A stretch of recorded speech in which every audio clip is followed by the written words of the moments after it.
നമസ്കാരം, പ്രവാസി മലയാളിയിലേക്ക് സ്വാഗതം. പ്രവാസികളുടെ 3.5 വർഷത്തെ കാത്തിരിപ്പിന് വിരാമം.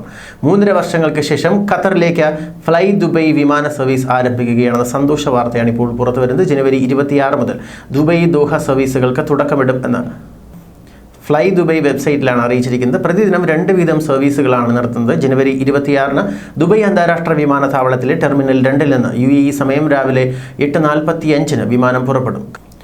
ഖത്തർ സമയം രാവിലെ 9-ന് ദോഹ ഹമ്മദ് വിമാനത്താവളത്തിൽ എത്തുന്ന രീതിയിലാണ് സർവീസ് നടത്തുന്നത്. അന്ന് തന്നെ മറ്റൊരു വിമാനം ദുബൈയിൽ നിന്ന് വൈകുന്നേരം 7:45-ന് പുറപ്പെടും. നേരിട്ടുള്ള വിമാനത്തിൻ്റെ യാത്രാ സമയം 1 മണിക്കൂറും 15 മിനിറ്റുമായിരിക്കും. ദോഹയിൽ നിന്ന് വിമാന സർവീസുകൾ പുനഃസ്ഥാപിക്കുമെന്ന് കഴിഞ്ഞ ദിവസം അബുദാബിയിലെ ഇത്തിഹാദ് പ്രഖ്യാപനം നടത്തിയിരുന്നു. ഫെബ്രുവരി 16 മുതൽ പ്രതിദിന സർവീസ് തുടരണമെന്നാണ് അറിയിച്ചിരിക്കുന്നത്. ഇതിന് പിന്നാലെയാണ് ജനുവരിയിൽ തന്നെ സർവീസ് തുടരും എന്ന് ഫ്ലൈ ദുബൈ പ്രഖ്യാപനം നടത്തിയത്. ജനുവരി 27 മുതൽ UAE-യിലേക്കുള്ള വിമാനങ്ങൾ പുനരാരംഭിക്കുമെന്ന് ഖത്തർ എയർവേസ് കഴിഞ്ഞ ദിവസം അറിയിച്ചിരുന്നു.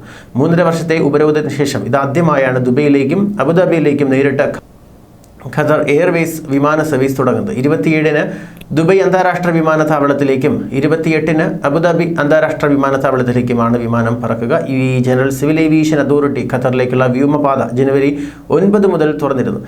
GCC ഉച്ചകോടിയിൽ അൽ ഉല കരാർ ഒപ്പുവെച്ചതിനെ തുടർന്നാണിത്. UAE-യിൽ നിന്ന് ഖത്തറിലേക്കുള്ള വിമാന സർവീസ് ആദ്യമായി പ്രഖ്യാപിച്ചത് എയർ അറേബ്യ ആയിരുന്നു.